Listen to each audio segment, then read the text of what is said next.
Bismillahirrahmanirrahim.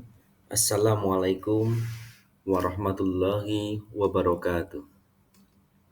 Bagaimana kabarnya anak-anakku semuanya? Semoga dalam keadaan sehat semuanya ya. Tentunya semangat untuk belajar pada mata pelajaran agama Islam. Pada kesempatan kali ini kita akan belajar tentang materi hukum halal dan haram Pendidikan Agama Islam Sekolah Dasar kelas 6, yaitu berada di bab yang keempat. Sebelum kita mulai pelajaran, marilah kita berdoa terlebih dahulu agar Allah meridhoi belajarnya kita, mudah menerima ilmu dari Allah. Doa sudah ada nih di layar, kita bisa baca bersama-sama. Kita baca ta'awudz dulu, kemudian dilanjut dengan membaca doa. A'udzubillahi minasyaitonirrajim. Bismillahirrahmanirrahim. Rabbi zidni ilma warzuqni fahma waj'alni minas sholihin. Ya Allah, tambahkanlah aku ilmu dan berikanlah aku rizki akan kepahaman dan jadikanlah aku termasuk golongan orang-orang yang soleh. Amin amin ya robbal alamin. Dengan membaca doa, mudah-mudahan Allah mengabulkan. Walaupun ada versi lain ya teman-teman, kita bisa pakai ini, bisa pakai yang raditu billahi robba wa bil islami dina wa Muhammadin rasulullah. Amin ya robbal alamin. Itu ya. Kemudian tujuan pembelajaran kali ini adalah setelah nanti teman-teman semuanya sudah mempelajari materi halal dan haram, teman-teman diharapkan itu mampu menjelaskan definisi halal dan haram. Yang kedua, mampu menyebutkan dasar hukum halal dan haram. Yang ketiga, mampu menjelaskan sebab-sebab halal dan haram.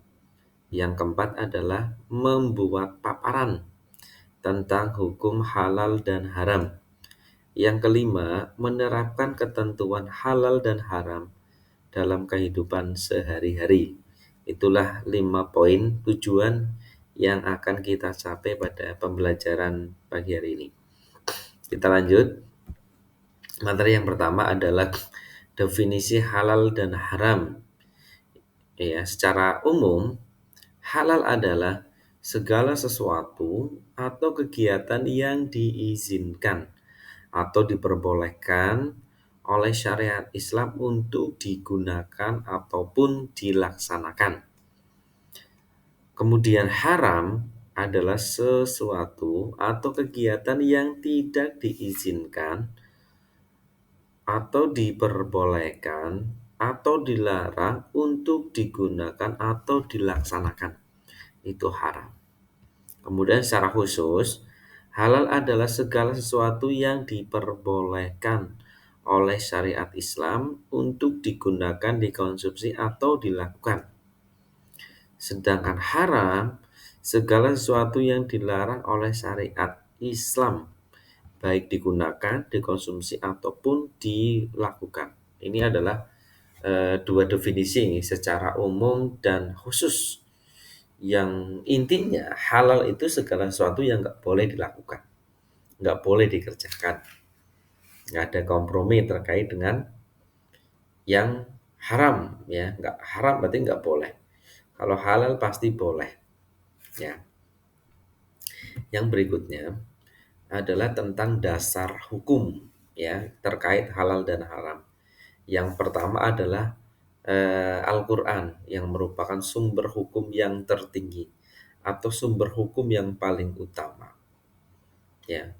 Jadi segala sesuatu ya yang dihalalkan oleh Al-Quran itu sudah pasti benar. Kemudian yang diharamkan itu juga sudah pasti benar ya, karena Allah itu maha tahu atas apa yang diciptakannya. Ini juga sebagaimana yang difirmankan dalam surah Al-Maidah ayat 87 yang artinya, wahai orang-orang yang beriman, janganlah kamu mengharamkan apa yang baik yang telah dihalalkan Allah kepadamu, dan janganlah kamu melampaui batas. Sesungguhnya Allah tidak menyukai orang-orang yang melampaui batas. Tuh nggih, jelas sekali nggih. Dalilnya surah Al-Maidah ayat 87. Kemudian yang sumber yang kedua adalah hadis. Ya, hadis itu sering dikenal dengan sunnah atau perkataan, ya, kauliyah Nabi, perbuatan, kemudian ketetapan atau persetujuan Nabi Muhammad SAW yang dijadikan landasan syariat Islam. Al-hadis atau sunnah merupakan sumber hukum yang kedua setelah kitab suci Al-Quran dalam menetapkan hukum atau peraturan agama, termasuk masalah halal dan haram. Al-hadis atau sunnah ini fungsinya adalah menjelaskan hal-hal yang dimaksud oleh Al-Quran, menerangkan hukum-hukum yang tidak tersebut secara jelas dalam Al-Quran, dan merinci hal-hal yang dinyatakan secara umum di dalam Al-Quran. Jadi yang kedua ini adalah berfungsi untuk menjelaskan yang pertama. Yang pertama adalah Al-Quran, itu dijelaskan oleh hadis melalui contoh-contoh yang sudah dicontohkan oleh Nabi. Kemudian yang ketiga itu adalah ijtihad.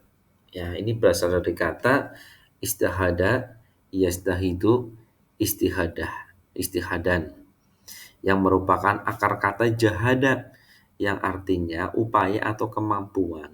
Secara umum, yang dimaksud dengan istihad itu adalah mengerahkan segala upaya, pengetahuan, kemampuan, terutama kemampuan daya pikir yang dimiliki oleh mujtahid untuk menggali, menemukan hukum-hukum syariat. Siapa yang berhak melakukan istihad dan memberikan fatwa? Tidak semua orang bisa melakukan istihad dan memberikan fatwa, serta tidak semua jawaban atau suatu pernyataan disebut fatwa. Orang yang bisa melakukan istihad hanya para ulama yang memiliki syarat mustahid. Di Indonesia, ulama yang bergabung dalam Majelis Ulama Indonesia atau disingkat dengan MUI yang biasa beristihad dan memberikan fatwa atas hal-hal yang dipertanyakan oleh masyarakat tentang boleh tidaknya suatu dalam hukum Islam. Fatwa ulama yang dikeluarkan oleh Komisi Fatwa MUI lebih banyak berkaitan dengan kehalalan makanan, minuman, pakaian, obat-obatan, atau bahan-bahan yang digunakan oleh umat Islam itu sendiri. Kemudian yang berikutnya adalah sebab-sebab, ya, ini dihalalkan atau diharamkan. Yang pertama adalah zat asalnya. Allah Subhanahu wa taala telah menetapkan sesuatu yang haram karena zat asalnya itu seperti bangkai darah babi. Ini sejalan dengan surah Al-Baqarah ayat 173. Sesungguhnya dia hanya mengharamkan atasmu bangkai, darah, daging, ya, daging babi, hewan yang disembelih tanpa menyebut nama Allah.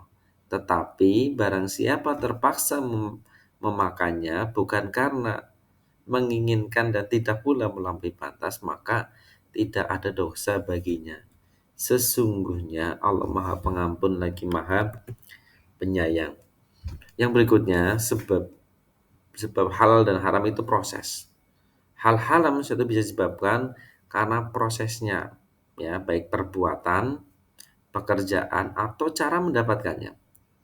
Ini akan menentukan hasilnya baik halal maupun haram, kecuali sesuatu yang asal zatnya itu sudah diharamkan tidak bisa berubah menjadi halal, seperti yang disebutkan dalam Al-Quran tadi. Walaupun prosesnya benar, bagus, bersih, tetapi kalau yang dimasak itu adalah daging babi, ya tetap aja haram. Itu terkait halal dan haramnya. Yang berikutnya adalah terakhir, ya, ini aku simpulkan lagi. Pelajaran kali ini adalah tentang halal, yang artinya itu boleh untuk dikerjakan. Definisi halal adalah segala sesuatu atau kegiatan yang diizinkan atau diperbolehkan oleh syariat Islam untuk digunakan atau dilaksanakan. Haram artinya dilarang, yang tidak diizinkan atau tidak boleh, ya. Definisi haram adalah suatu atau kegiatan yang tidak diizinkan atau dilarang oleh syariat untuk dilakukan.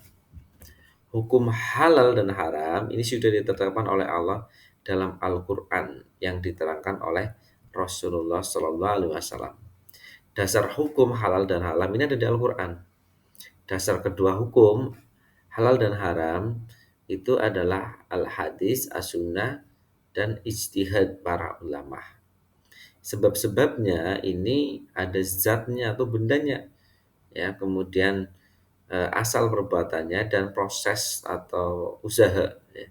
Kemudian penerapan dalam sikap mengakui dan meyakini hukum halal dan haram ini ditetapkan oleh Allah Subhanahu wa taala untuk kemaslahatan makhluknya. Kemudian penetapan dalam perbuatan, semua perbuatan buruk yang dilakukan ini hukumnya adalah haram. Kemudian penetapan dalam konsumsi ini menggunakan barang-barang yang halal dan menghilangkan barang-barang yang hukumnya adalah wajib. Ya. Oke, sekian yang dapat Pak Guru sampaikan. Beneran dari Allah, kesalahan dari Pak Guru kita belajar bersama-sama. Selalu berdoa kepada Allah, mudah-mudahan kita diberi kekuatan untuk senantiasa menjalankan atau melaksanakan semua yang Allah halalkan kepada kita, dan diberi kekuatan, kesabaran untuk selalu menjauhi jauh-jauh dari apa yang Allah haramkan kepada kita. Nah, itu saja dari Pak Guru. Kurang lebihnya mohon maaf. Kita tutup dengan bacaan hamdalah bersama-sama. Alhamdulillahirabbil alamin. Assalamualaikum warahmatullahi wabarakatuh.